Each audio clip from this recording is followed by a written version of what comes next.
Welcome to the second video of my YouTubing life. So in this video, I want to ask the question, is the Hornet Evo as easy to build when you are in your 40s compared to when I was 12? There are already many build videos out there on YouTube, so I will not be going step by step for every section in detail. Tamiya models have generally good instructions and are designed to be a simple build, but there can be key details you need to watch for along the way. So I'm not going to detail every section, I'm going to pick on the key moments that I think are really important whilst building your Hornet. Some of the areas may be simple and obvious for some, but for others, hopefully this will help you guide your build to be that bit more rewarding. Building an RC car is an experience, so whether you are new to RC builds or reliving your youth, I hope you enjoyed the video and found at least some of it helpful. We'll kick off the build with the gearbox. Now onto the motor assembly. You just pinch off the protective piece of rubber on the motor. Into the motor housing. Last screw. Nice and tight. Pinion gear going on. Little trick here is to put the little grub screw, screw it in before you put it onto the motor shaft. Find the flat edge of the motor shaft and then tighten. Just looking over the instructions again, and you've got two holes here. You've got a 17 tooth and a 19 tooth. With the supplied kit, put it into the 17. 19 is for a optional tooth pinion gear. I've just changed mine round, obviously rereading the instructions. Something else I've just remembered or just realised in the book again is down the left hand side of the Tamiya instructions, you've got a 1-for-1 piece there, so you know exactly that you got the right part. And now to an exciting bit, what it is for me anyway. It's a bit where we can use a box wrench. Here is the wrench from 2025, but I've actually just found two that I had from the 90s. Here we go. A little bit, not quite as shiny, but I'm going to use them anyway because I want to. So here we are already with the gearbox fully made. Now ready to attach it to the chassis. Goes in there.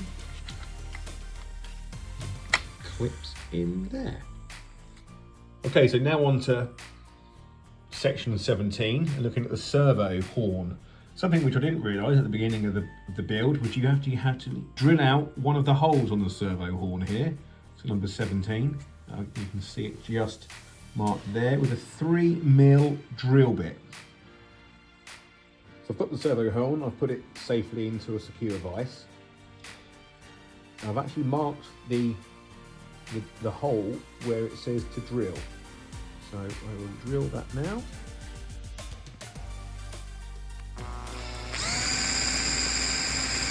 One servo horn finished. Now on to the suspension.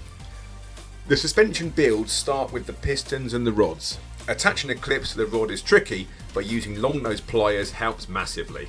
Point to note with the suspension is the part labelled V10. The piece shown in the manual has 3 holes, but in the kit you have 3 different options and 3 parts, all of which with different amount of holes.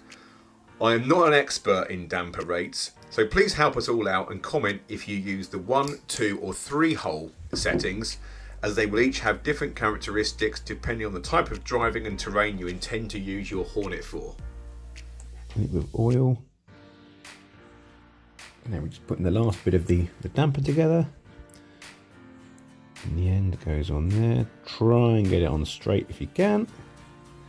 It should go quite some distance by hand. And you're looking just to get it there, the same size as marked on the manual.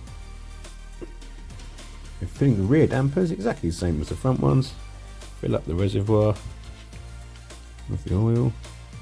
You obviously need more than the front, quite a lot more. Press it up and put it up and down 2 or 3 times, quite slowly to let the air bubbles out, and top it up with a bit more.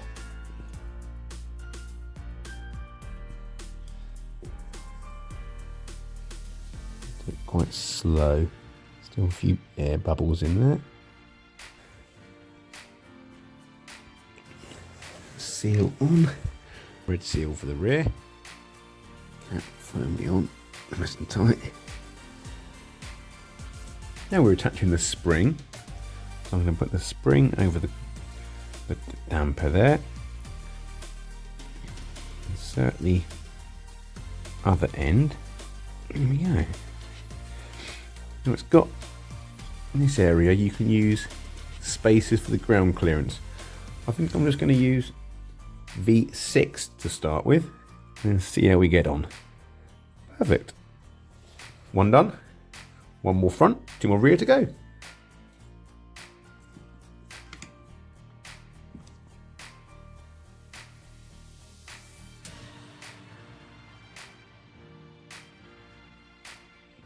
Okay, so time to put the bumper on. This is when it really turns into a good looking Tamiya car. Now we're on to wheels and tyres. This is number 38 in the manual, so we're getting really near the end. You know you're getting near the end because you're doing the wheels and tyres. These are three-piece tyres, three-piece wheels and associated tyre. And so you have to build them. Now I've had the tyre in my pocket for the last hour to keep them get a bit warmer, make it a bit more pliable to put on hopefully. Let's see. So first section, get the centre bit of the wheel, put it into the middle of the tyre, stretch it over. Once it's kind of halfway, you can twist it.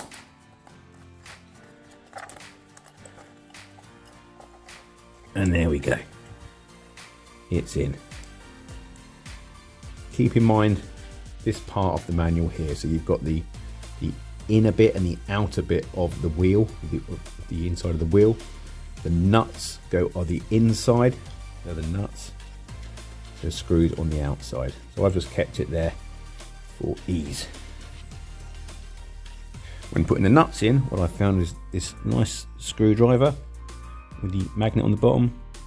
Place it firmly in the part of the wheel. All the nuts are in.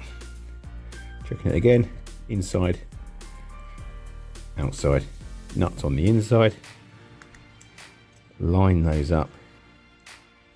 Other part goes on. And then screws in. Done. 3 more to go. Okay, so to secure the wheels, I've had to put it up on its side so one of the wheels locks itself. And then it will go in no problem through the nylock. Underside is in, battery cover is on, and battery cover protector is on with a little split pin clip there. Flip it over. I've got some cable management to do, cable ties. I'll get that done afterwards. And looking down, trim needs sorting out, and the camber of these front wheels will definitely need sorting out. They need to come in a little bit. You can make them adjustments as well. So here we are the next day and it's finished. I haven't filmed the cutting of the body and spray painting the inside of the shell. I will do that on the next Tamiya build, as I have learned simple tips from this one to take into the next one, so stay subscribed. The most important being to ensure you have a very sharp craft knife available. Looking inside, you'll see I have cable tied the servo wires and double-sided taped the on-off switch to keep things as neat as possible. I have not gone into detail with the electrical gear with this video. This will be a separate video explaining the basics and what you need to get started. You will also notice I have not put the driver in, but I've used the hole through the roof of the body to use for the aerial. Looking around the car, it looks amazing. The memories are flooding back and I just want to use it now. I think it is superb how Tamiya have kept this model going for such a long time and proves how good it is. So let's answer the first question. Is it as easy to build now than it was back then? Absolutely. Just do it. Go and get one. In the next video, we'll set up the car and get it racing. The battery will be fully charged and I'm intrigued to see how much time we'll get with it. I wonder if it'd be longer than the 12 minutes that it used to be. Anyway, that's it for this video. I truly thank you so much for watching and sticking with my second video. There are so many more ideas to come and I can't wait to share with you. The excitement I have now is just like when I first had RC cars back in the early 90s. It's an amazing hobby and one we can all enjoy together. See you in the next one.